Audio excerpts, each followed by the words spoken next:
तमाम देखने और सुनने वालों को खुशामदीद। इस ट्यूटोरियल में हम एक इफ़ेक्ट पर काम करेंगे जिसे हम लावे का इफ़ेक्ट कह सकते हैं। चूँकि इस इफ़ेक्ट को हम जब अप्लाई करने लगेंगे तो हम उसके लिए अपने जो कैनवस है उस पर एक टेक्स्ट भी हम टाइप करेंगे, लिहाजा इसको टेक्स्ट इफ़ेक्ट की कैटेगरी में रखा गया है। वरना आप चाहें तो यही इफ़ेक्ट कोई ऑब्जेक्ट ड्रा करके उसमें भी आप यही इफ़ेक्ट अप्लाई कर सकते हैं। वो इस तरह से लगेगा कि जैसे कि कहीं पर लावे का जो इफ़ेक्ट है वो बैकग्राउंड में है। इसके लिए हम सबसे पहले नई फाइल ओपन करते हैं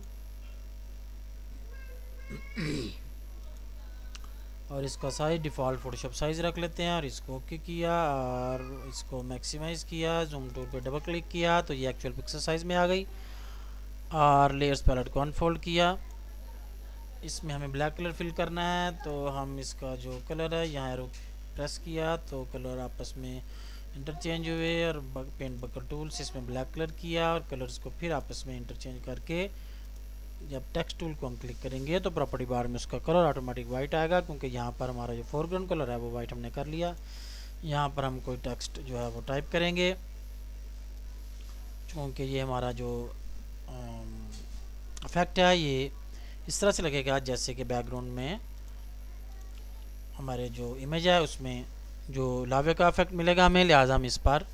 जो टाइपिंग के लिए जो वर्ड है वो भी लावा ही टाइप कर लेते हैं और इसको हम बैकग्राउंड को सिलेक्ट किया, टेक्स्ट को क्लिक किया, यहाँ से हमने मूव टूल को सिलेक्ट किया तो प्रॉपर्टी बार में हमारे पास अलाइनमेंट की जो बटन थे वो अपीयर हो गए और इसको हमने सेंट्रलाइज किया और टेक्स्ट को सिलेक्ट करके शो बाउंडिंग बॉक्स और शिफ्ट और आल्ट की प्रेस की और उसको हम इसका साइज़ जो है वो चेंज कर रहे हैं और इसको डबल क्लिक किया और शो बाउंडिंग बॉक्स को ऑफ कर दिया। और अब हमें ये करना है कि हमें यहाँ पर एक ही लेयर चाहिए तो हम इसको मर्ज डाउन भी कर सकते हैं, वरना हमारे पास एक और ऑप्शन भी है। लेयर पर जाकर यहाँ नीचे ऑप्शन है फ्लैटन इमेज, इसको हम क्लिक करेंगे तो आप देखें कि यहाँ ये जो बैकग्राउंड वाली लेयर थी वही नज़र आ रही है और ये लावे का जो टेक्स्ट है लिखा हुआ जिस पर लावा वो भी उसी में मर्ज हो गया और टेक्स्ट जो फॉर्मेट था उसका ख़त्म हो गया। अब हमने ये करना है कि इसमें हमने फ़िल्टर, स्टाइलाइज और इसमें हमारे पास लास्ट में विंड की ऑप्शन है, इसको हम ओपन करेंगे और इसमें हम पहले ये करेंगे कि इसमें हम करेंगे कि राइट साइड से कर लें पहले, चाहे लेफ़्ट साइड से कर लें, क्योंकि हमने दोनों यूज़ करनी है। और ऊपर मेथड में विंड को सेलेक्ट करेंगे और इसको ओके किया, लेकिन ये इफेक्ट चूँकि कम है तो लिहाजा हमारे पास फ़िल्टर में ऑप्शन है जो आखिरी हमने इफेक्ट इस्तेमाल किया था वो सबसे ऊपर, कंट्रोल एफ उसकी शॉर्ट किया, इसको दोबारा हमने क्लिक किया, अप्लाई हो गया वो। अब हम दोबारा से इसको जाएंगे फ़िल्टर पर और स्टाइलाइज और विंड, और अब हमें इसकी डायरेक्शन चेंज करनी है। पहले फ्रॉम द राइट था, फ्रॉम द लेफ़्ट हो गया और इसको यहाँ मेथड में ये भी विंड की ऑप्शन ही रहेगी और इसको ओके किया। और अब राइट साइड पे भी थोड़ा है तो हम इसको भी उसी तरह से फ़िल्टर में सबसे ऊपर जो आखिरी फ़िल्टर में यूज़ किया था इफेक्ट उसका, वो कंट्रोल एफ उसकी शॉर्ट किया या कीबोर्ड से कंट्रोल एफ प्रेस करें या वहाँ से इसको डायरेक्टली अप्लाई कर लें। और ये जो हमारा इफेक्ट है विंड का ये इस पर कंप्लीट हो गया। अब हमने ये करना है कि इसको हम डी प्रेस करेंगे कीबोर्ड से तो हमारे यहाँ जो कलर पैलेट्स की जो सेटिंग है वो डिफ़ॉल्ट में आ जाएगी, बैकग्राउंड वाइट और फोरग्राउंड ब्लैक। और अब हम फ़िल्टर पर जाकर फ़िल्टर, रेंडर और डिफरेंस क्लाउड्स की हम ऑप्शन को क्लिक करेंगे तो जो हमारा कैनवस है उस सब पे सारे कैनवस में वो जो क्लाउड्स का इफेक्ट था वो ऐड हो गया। और अब हमने ये करना है कि इसके ऊपर दोबारा से यहाँ कलर भी चेंज कर लेते हैं। हमने टेक्स्ट लिखना है उसी साइज़ का जिस साइज़ का ये हमारा पहला टेक्स्ट था, तो चूँकि हमने तो उसको मर्ज कर दिया उसको हम वैसे टाइप करके मैन्युअली उसका जो साइज़ है वो चेंज करेंगे। इसके लिए दोबारा से यहाँ हम वही जो हमारे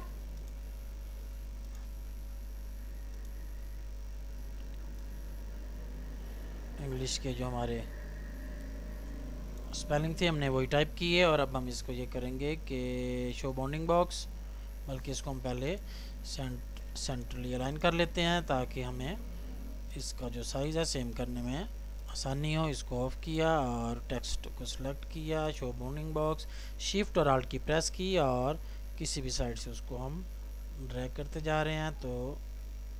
क्योंकि हमने पहला भी जो टेक्स्ट था उसका साइज़ भी इसी तरह से हमने चेंज किया था, लिहाजा सॉरी इसके जो स्पेलिंग है वो चेंज हमें करने हैं, क्योंकि हमने जो इसको स्पेलिंग है इसके ठीक नहीं लिखे। वो जैसे ही मैंने इसको इसके ऊपर ओवरलैप करने की कोशिश की तो नीचे से वो हमें एक पोर्शन नज़र आ रहा था, जिससे हमें अंदाज़ा हो गया कि हमारी जो स्पेलिंग है वो ठीक नहीं है। दोबारा से इसको सेलेक्ट किया और शिफ्ट और आल्ट की प्रेस की और हमने इसको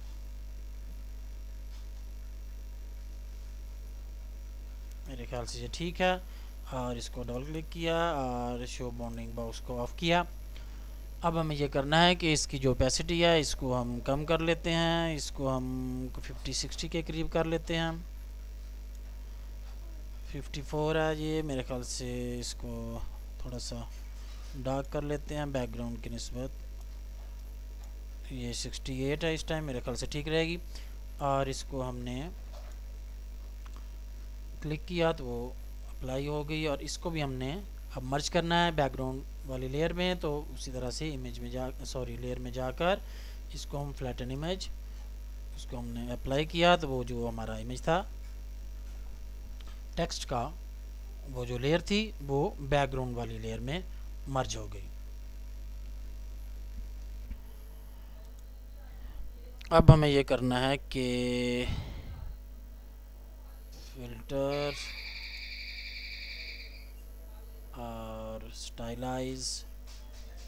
और इसमें हमने करना है एक्सट्रूड के ऑप्शन को हम ओके करेंगे और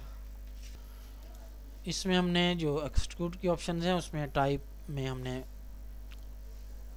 सेलेक्ट करना है ब्लॉक्स को, साइज़ करेंगे हम 2 पिक्सल्स और डेप्थ करेंगे उसकी 40 और यहाँ नीचे सॉलिड फ्रंट फेसेस और इसको हमने ओके कर दिया। और इसके बाद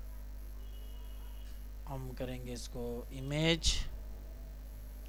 एडजस्टमेंट्स और इसको हमने इन्वर्ट करना है। आप कंट्रोल आई कीबोर्ड से भी प्रेस कर सकते हैं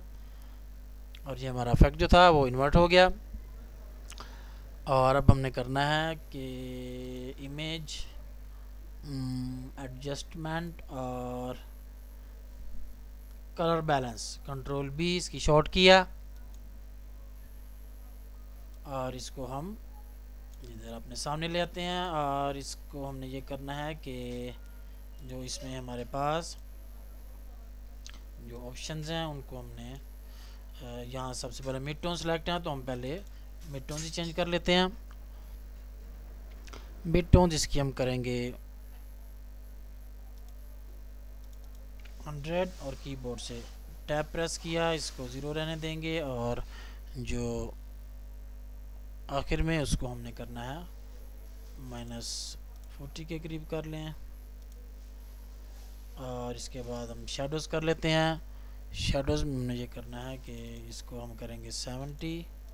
फिर टैब की प्रेस की और इसको चेंज नहीं करना, फिर टैब की प्रेस की और इसको हम करेंगे -70। और इसके बाद ये हाइलाइट्स, इनको सेलेक्ट किया, यहाँ डबल क्लिक किया और इसको हम करेंगे 80 और फिर टैब की प्रेस की, फिर टैब की प्रेस की और इसको हम करेंगे -4040। और इसको हम ये हमारा प्रीव्यू जो था वो देखें कि आप साथ हमें वो नज़र आ रहा है कि हमारा रिज़ल्ट क्या हो रहा है। और इसमें हमने इसको ओके किया और ये हमारा जो इफेक्ट था ये कंप्लीट हो गया। और इस तरह से आपने देखा कि हमने एक बैकग्राउंड इफेक्ट एक इस तरह का तैयार किया जिसमें हम ये टेक्स्ट की जगह कोई इमेज भी रख सकते हैं और उस पर भी ये तमाम इस किस्म के जो हमने इसमें प्रॉपर्टीज़ ऐड की हैं उसमें भी हम वो अप्लाई कर सकते हैं। और उसके लिए हमें ये करना होगा कि टेक्स्ट को तो हमने साइज़ उसका जो है ड्रैग करके हमने सेम उसका साइज़ बना लिया था। इमेज के लिए ये करें कि जो इमेज भी आपने यहाँ पत्थर अगर आपने रैंडम शेप में मुख्तलिफ जगह पर आपने पत्थर रखने हो और उसका एक आपने कोई जो है तूफ़ान का या किसी भी लावे वाली जगह का इफेक्ट देना हो तो पहले उन जो शेप्स हैं पत्थरों की उनको सेव कर लें किसी ज़्यादा फाइल में, ताकि एक दफ़ा आप उनको जब फ्लैटन कर लें और दूसरी दफ़ा उनकी आपने कॉपी की आपको ज़रूरत पड़े तो आप वहीं से उसको ओपन करके उसकी जो लेयर है इस पर ड्रैग करके फेंकें और उसको फिर अलाइन करके उस हिसाब से उसको एडजस्ट कर लें। उम्मीद है कि ये बैकग्राउंड बनाने के लिए ये आग और ये लावे का जो इफ़ेक्ट है ये आपको पसंद आएगा और आप इस पर ज़रूर काम करेंगे। फिर मिलते हैं।